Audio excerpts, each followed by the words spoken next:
আসসালামু আলাইকুম।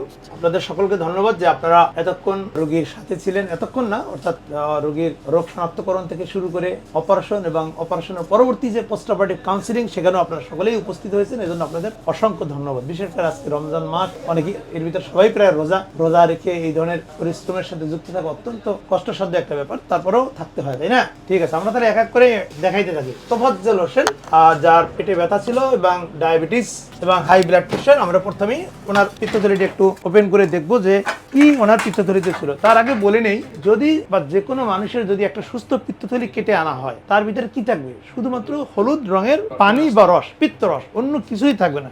যদি কিছু থাকে সেটাই হচ্ছে রোগ। কি কি থাকতে পারে? পাথর, টিউমার, ক্যান্সার, অনেক সময় কৃমি গিয়ে জমা হতে পারে, অনেক সময় কোনো কিছু না থেকেও ওয়ালটা মোটা হয়ে ইনফেকশন হতে পারে। ঠিক আছে। আর সাধারণত যদি সুস্থ পিত্তথলি থাকে, খুবই পাতলা একটা ওয়াল থাকবে এবং ভিতরে হলুদ কালারের পানি থাকবে। তাহলে আমরা একটু এক একজনের পিত্তথলি ওপেন করে আমরা একটু দেখতে চাই যে আসলে কেন আমাদের অপারেশন করার দরকার ছিল। যেটা প্রথমেই আমি ওপেন করতে যাচ্ছি, তোফাজ্জল হোসেনের পিত্তথলি।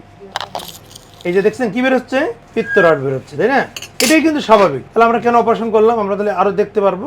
হলুদ হলুদ বের হচ্ছে, দেখতেছেন কি বের হইতেছে? এগুলা পাথর, তাই না? এগুলো কি থাকার কথা না? তার মানে কি দেখেন কি পাথরের সংখ্যা কেমন? অনেক, তাই না? কি পরিমাণ পাথর! এই পাথর নিয়ে উনিতে প্রায় একটা বিল্ডিং এর রুম করতে পারতো, তাই না?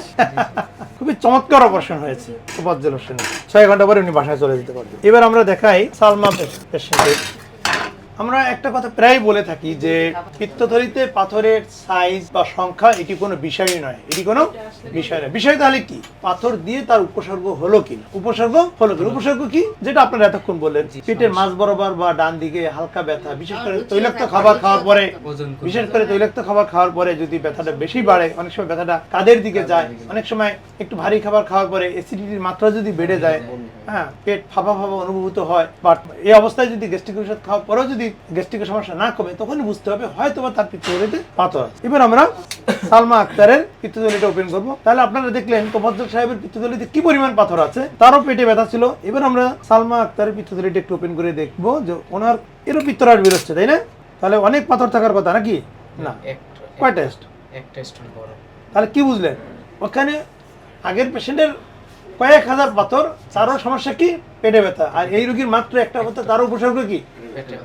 তার মানে হলো পাথরের সংখ্যা কোনো বিষয় নয়। অনেক সময় অনেক স্টোন কোনো সমস্যা তৈরি নাও করতে পারে। অনেক সময় ছোট একটা বালুর কণা, সেটাও অনেক বড় ধরনের সমস্যা তৈরি করতে পারে। সেটা এবার আপনারা বুঝতে পারবেন যে ছোট একটা বালু কণা কত ধরনের সমস্যা তৈরি করতে পারে। আমরা এবার আয়েশা আক্তারের পিত্তথলিটা ওপেন করবো। এই রোগী ছোট ছোট স্টোন নিয়ে অলরেডি 3 বার হসপিটালে ভর্তি হয়েছে। কেন? তার পিত্তথলির পাথর দিয়ে প্যানক্রিয়াটাইটিস হয়েছিল। আপনারা এবার বুঝতে পারবেন যে সমস্যা তৈরি করার জন্য সাইজ কোনো ব্যাপার না। আমরা একটা ছোটবেলায় গল্প পড়েছি না, সাইজ ডোন্ট ম্যাটার, চপিং নুট, তাই না? এবার আমরা দেখবো সেইরকম একটা ঘটনা। এই ঘটনাটা পিত্তথলির পাথরের সাথে একেবারেই মিলে যায়। এই যে দেখেন কত ছোট স্টোন বের হচ্ছে, দেখেন। কিন্তু পাথরের সংখ্যা অনেক অনেক পাথর অনেক। পাথর কি আপনারা দেখতে পেয়েছেন? দেখতে পেয়েছেন? অনেকের মনের ভিতরে এমন একটা ধারণা যে ছোট পাথর নিরাপদ, ঝুঁকি মুক্ত, অনেকদিন হয়তো পেটে রাখা যায় না। পাথর যত ছোট হবে তত বেশি রিস্কি। কেন রিস্কি?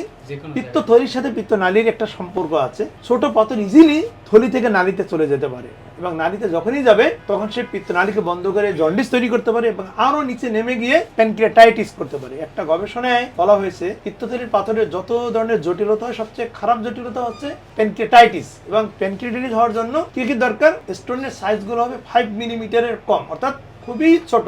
এক সেকেন্ড শর্ত হলো পাথরের সংখ্যা সাধারণত 20টার বেশি থাকবে, 20টার বেশি থাকবে। এই যে দেখেন আপনার পেশেন্ট, এখানে অনেকগুলো পাথর এবং সাইজে কি খুবই ছোট ছোট, এবং এ কারণেই ছোট একটা পাথর থলি থেকে ছুটে গিয়ে নালী হয়ে প্যানক্রিয়াসের উপর আঘাত করে প্যানক্রিয়াটাইটিস। কথা বুঝতে পেরেছেন? দেখেন এই রোগীর কিন্তু প্যানক্রিয়াটাইটিস হয়নি, কিন্তু তার স্টোন বড়। অথচ আপনার পেশেন্টের অনেক ছোট ছোট স্টোন, কিন্তু সমস্যা সবচেয়ে বেশি আপনার রোগীর ছিল।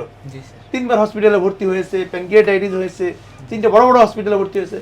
সবচেয়ে ছোট পাথর, সমস্যা সবচেয়ে আপনার রোগীরই বেশি। বুঝতে পেরেছেন? আমরা এই কথাগুলো এই কারণেই বলি যে আমাদের কাছে এত প্রশ্ন করে, আমরা যে সকল হসপিটালে জব করি, গভর্নমেন্ট বা প্রাইভেট, একই প্রশ্ন যে পাথর ছোট ভালো না বড় ভালো? পাথর ছোট আছে, অপারেশন না করলেও হবে কি হবে না? তাহলে আপনারা আজকে সচক্ষে দেখলেন যে ছোট পাথর কত বড় সমস্যা করছে, আবার অন্যদিকে বড় পাথর অত বেশি সমস্যা করেনি। কাদের বেশি পাথর হয়, সব বিষয়গুলো ক্লিয়ার হচ্ছে, তাই না? এবার আমি আরেকজন পেশেন্ট, এই পিত্তথলিটা নন ফাংশনিং ছিল। কি ছিল? নন ফাংশনিং, অর্থাৎ কোনো কাজ করতো না, কোনো কাজ করতোই না, শুধু বডির ভিতরে পড়েছিল। পিত্তরস একবারে দেখেন ওয়ালের সাথে লেগেই আছে, কিছু স্টোন দেখা যাচ্ছে ছোট ছোট, দেখছেন নাকি? এই পিত্তথলিগুলো বেশি সমস্যা, যেগুলো নন ফাংশনিং হয়ে থাকে। ওয়ালটা কত মোটা হয়ে আছে, দেখেন ভিতরে কি জেলির মতো না?